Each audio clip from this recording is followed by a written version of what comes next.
আসসালামু আলাইকুম। জাতীয় বিশ্ববিদ্যালয়ের অনার্স প্রথম বর্ষ 2024-25 শিক্ষাবর্ষের যারা এবছর ভর্তি হয়েছেন ভর্তি পরীক্ষার মাধ্যমে সবাইকে স্বাগত জানাচ্ছি। আমি সুজন স্যার। আপনাদের বাংলাদেশের ইতিহাস, ভাষা, সংস্কৃতি ও পরিচয় নতুন একটি কোর্স সংযোজন ঘটেছে এই বছর। এই কোর্সটির প্রথম অধ্যায়ে একটি গুরুত্বপূর্ণ টপিক হচ্ছে ইসলাম প্রচারে সুফিদের ভূমিকা সম্পর্কে আলোচনা করো। আমরা দেখি যে বাংলাদেশের ইতিহাসে সুফিদের ভূমিকা অত্যন্ত গুরুত্বপূর্ণ এবং মুসলিম সম্প্রদায়ের ধর্মীয় আধ্যাত্মিক শিক্ষার প্রচারে এসব সুফিরা বিশেষ বিশেষ অবদান পালন করেছিলেন। এবং আমরা দেখি যে সুফিদের শিক্ষার মাধ্যমে এই বাংলায় নতুন একটি ইসলামিক ভাবধারা এবং ধর্মীয়, সামাজিক, রাজনৈতিক, সাংস্কৃতিক পরিবর্তন ঘটেছিল। তাদের আদর্শ বাঙালি সমাজে এক ধরনের বৈশিষ্ট্য সৃষ্টি করে এবং নতুন সংস্কৃতির মাধ্যমে যে সাম্প্রদায়িক বিভেদ ছিল সেখান থেকে তারা মুক্ত করতে সক্ষম হয়েছিল। তার মধ্যে একটি অন্যতম ভূমিকা হচ্ছে যে শান্তিপূর্ণ ও মানবিক প্রচার। এই সুফিরা যখন উপমহাদেশে ইসলাম প্রচার করতেন তখন তাদের ইসলাম প্রচারে তারা হচ্ছে মূলত শান্তিপূর্ণ ও মানবিক প্রচারের বিষয়টাকেই তারা হচ্ছে প্রাধান্য দিয়েছিল।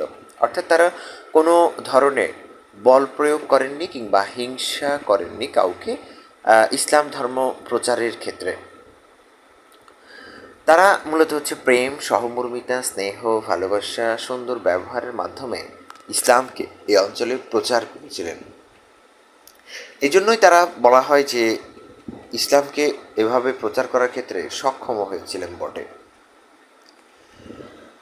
আরেকটি ভূমিকা হচ্ছে আমরা দেখি সেটি হচ্ছে স্থানীয় সংস্কৃতির সাথে সমন্বয় করেছিলেন তারা। অর্থাৎ তারা যখন এখানে ইসলাম প্রচার করতে এসেছিলেন তখন তারা স্থানীয় সংস্কৃতির সাথে তারা সমন্বয় করে ইসলাম প্রচার করেছিলেন।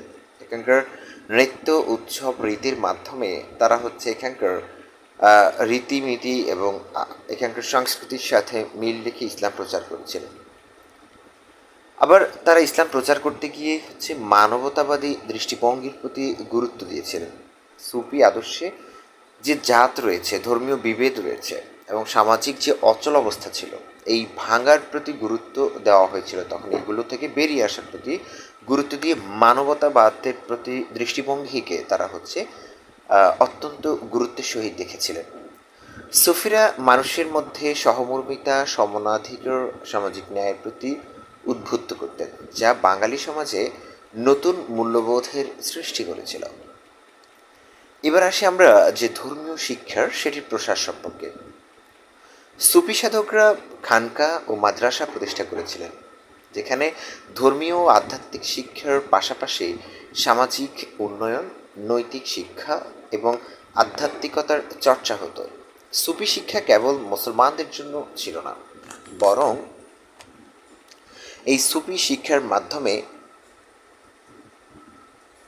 তারা এখানকার সংস্কৃতি এবং সকল বিষয়াদের উপর তারা হচ্ছে গুরুত্ব দিয়েছিল।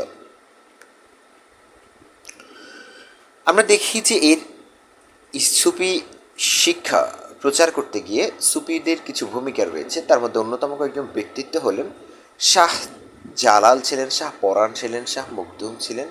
এরকম বিখ্যাত ঐতিহাসিক সুফি সাধক ছিলেন এই অঞ্চলে। এই সুফি সাধকদের ইসলাম প্রচারের প্রেক্ষিতে বাঙালি সমাজে সুফিবাদের প্রভাব কতটুকু হয়েছে সে সম্পর্কে আমরা একটু আলোচনা করব। এখানে একটি পয়েন্ট আছে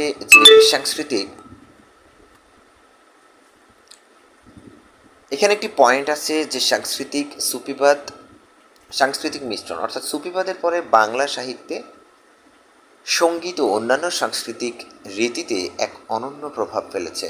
বাউল গান, কাওয়ালি, মরমী গানের মাধ্যমে সুফি দর্শন এবং ইসলামের আধ্যাত্মিক ধারণা সাধারণ মানুষের কাছে সহজবোধ্য হয়ে ওঠে। সুফি গানের মাধ্যমে ইসলাম মানুষের অন্তরে প্রভাব বিস্তার করে। আবার সামাজিক পরিবর্তনের ক্ষেত্রে আমরা দেখি যে সুফিরা সমাজে মোটামুটি সমান অধিকার পেত এবং তারা নিজেদের মধ্যে যে ভাই বা ভ্রাতৃত্ব সম্পর্ক সেটি প্রচার করতেন এবং এটি বাঙালি সমাজে একটা নতুন কাঠামো সৃষ্টি করেছিল।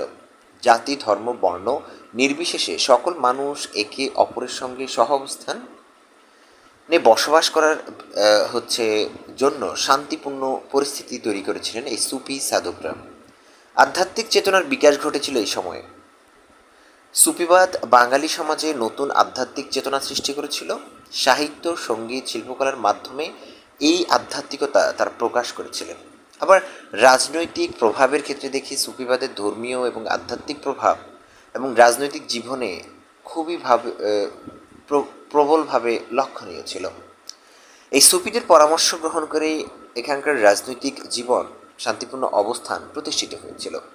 এই তো বলা হয় যে বাংলাদেশের এই বর্তমান ধর্মীয় সহাবস্থান এবং ধর্মীয় যে সাংস্কৃতিক রীতি, এই সকল কিছু সুফিদের ভূমিকা এবং সুফিবাদ দ্বারা প্রভাবিত। প্রিয় শিক্ষার্থীবৃন্দ, এই প্রশ্নটি আপনাদের ফাইনাল পরীক্ষায় আসার সম্ভাবনা ব্যাপক রয়েছে এবং এই টপিকটি এই বছরই নতুন করে সংযোজন করা হয়েছে। এই কোর্সটিও এই বছরই সংযোজিত হয়েছে। আপনাদের কাছে বিশেষ অনুরোধ রইল, আপনারা যারা সারা বাংলাদেশে বাংলাদেশের ইতিহাস, ভাষা, সংস্কৃতি ও পরিচয় এই কোর্সটি পড়ছেন, সবাইকে আমার চ্যানেলের সাথে যুক্ত হওয়ার জন্য বিশেষভাবে অনুরোধ করছি। আপনারা এই চ্যানেলের সাথে যুক্ত থাকলে আপনারা এই কোর্সটি সম্পর্কিত সকল ধরনের সাপোর্ট, সহযোগিতা আপনারা পাবেন। বাংলাদেশের যেই প্রান্ত থেকে আপনি যেই বিভাগের শিক্ষার্থী হন না কেন, এই বছরে আপনি আপনার এই চ্যানেল থেকে উপকৃত হবেন। ধন্যবাদ সবাইকে। আসসালামু আলাইকুম। ভিডিওটি ভালো লাগলে একটা লাইক দিবেন, কমেন্ট করে আপনার মতামত জানাবেন এবং চ্যানেলটি সাবস্ক্রাইব করবেন।